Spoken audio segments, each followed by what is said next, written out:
नमस्कार। आप देख रहे हैं एमबीटी न्यूज से।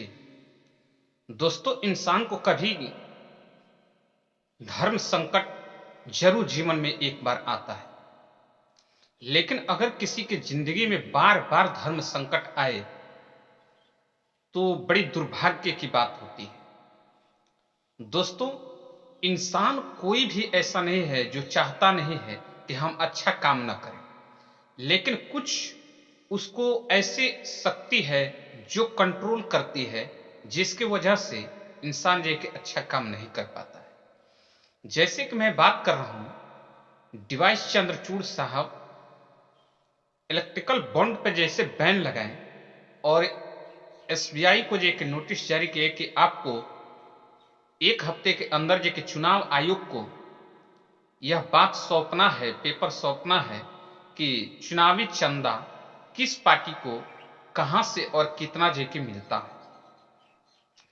चुनाव आयोग ने कहा कि जब स्टेट बैंक ऑफ इंडिया हमको देगा यह सब चीज, तो भी हम असली चीज को जेके लोगों के सामने नहीं रखेंगे।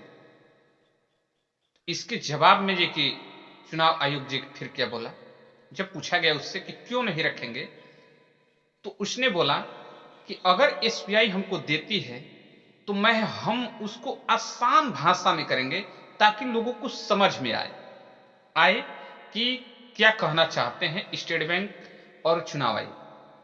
लोगों ने कहा कि नहीं, आप इसमें जो कि कुछ बदलाव नहीं करेंगे, आप डायरेक्ट जैसा स्टेट बैंक ऑफ इंडिया आपको देता है वैसा आप जो कि अपनी वेबसाइट पर लॉन्च करें, हम लोग देखेंगे। ठीक है, लेकिन इस कानून को बैन जिस दिन हुआ, मोदी जी इसको जो कि चुनौती दे दिए कि हम अध्यादेश लाएंगे। उसके बावजूद हुआ कि ठीक है जी कि यह प्रक्रिया तो करना ही पड़ेगा। इसके बाद मोदी जी अब जो कि धर्म संकट में जो कि डाल दिए डिवाइस चंद्रचूड़ साहब। अन्न बन जे कि होना तय हो गया। अब वो धर्म संकट इस बात के है कि वह अपने डिवाइस चंद्रचूड़ साहब सुप्रीम कोर्ट के न्यायाधीश, वह अपना जी की कुर्सी बचाएं या लोकतंत्र बचाएं। दोस्तों, मैं कहना चाहता हूं कि लोकतंत्र की हत्या अपने जुबान से डिवाइस चंद्रचूड़ साहब ने जी की बता चुके कि लोकतंत्र की हत्या हुई, और वो लोकतंत्र की हत्या कई बार जी की हुआ, लेकिन डिवाइस चंद्रचूड़ साहब ने चंडीगढ़ मेयर पद का जो चुनाव हुआ और उसमें जो धांधली हुआ उसको लेकर जे कि साफ साफ कर दें कि इसमें जे कि देश के साथ धोखा हुआ। चुनाव वहां आम आदमी पार्टी सुप्रीम कोर्ट के वजह से जे कि जीत गई, लेकिन इस टाइम जे कि धर्म संकट में देश का सुप्रीम कोर्ट पड़ा हुआ है, इसलिए कि देश के बहुत ऐसे जे कि सुप्रीम कोर्ट के जज और हाई कोर्ट के जज आज जी के मोदी जी के साथ में जी के खड़े नजर आ रहे हैं, जिसकी बदौलत स्टेट बैंक ऑफ इंडिया कहती है कि हम जी कि आज कल जी कि हम दे नहीं सकते, आप अपना रिपोर्ट हम नहीं देंगे, हम जी कि देंगे जून में। दोस्तों, जी कि हमारी बात बिल्कुल समझिएगा कि जून में देंगे।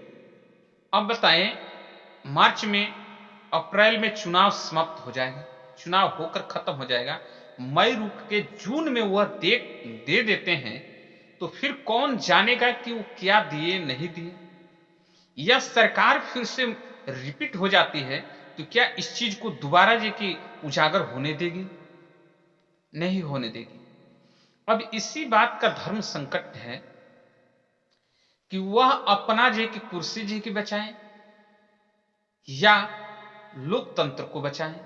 डिवाइस चंद्रचूड़ साहब अगर इस पर जो कि पूरी ओपन करते हैं हर बात को, अगर सरकार रिपीट होती है तो जिस प्रकार से अन्य जज, जैसे कलकत्ता के हाई कोर्ट के जज गंगो उपाध्याय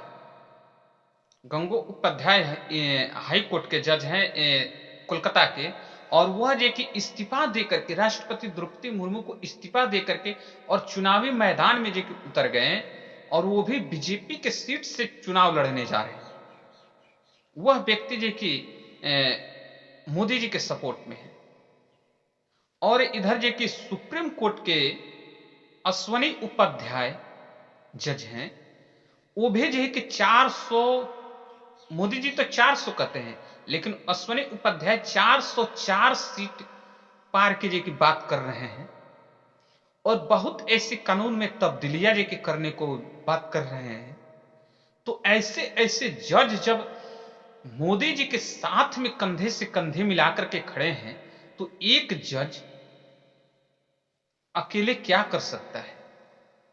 यह धर्म संकट है या नहीं है? दोस्तों, मैं आप लोगों से पूछना चाहता हूं, मोदी जी जिस प्रकार अभी जे के दौरा कर रहे हैं, 22,000 करोड़ रुपया चुनाव प्रचार में जे कि 3 महीने के अंदर जो खर्च हुआ है बीजेपी की तरफ से, वह पैसा जे कि कहां से आया? इसका जवाब कौन देगा? दोस्तों, ऐसी ऐसी जे की घटनाएं जे कि अनेकों जे की हैं, इस पर जे कि ध्यान दीजिए। और जो भी चीज हुआ है ठीक है, लेकिन अब तो जो है कि या तो चुनाव होगा या तो हिसाब होगा। दोनों में से एक चीज कभी भी संभव है और हो सकती है।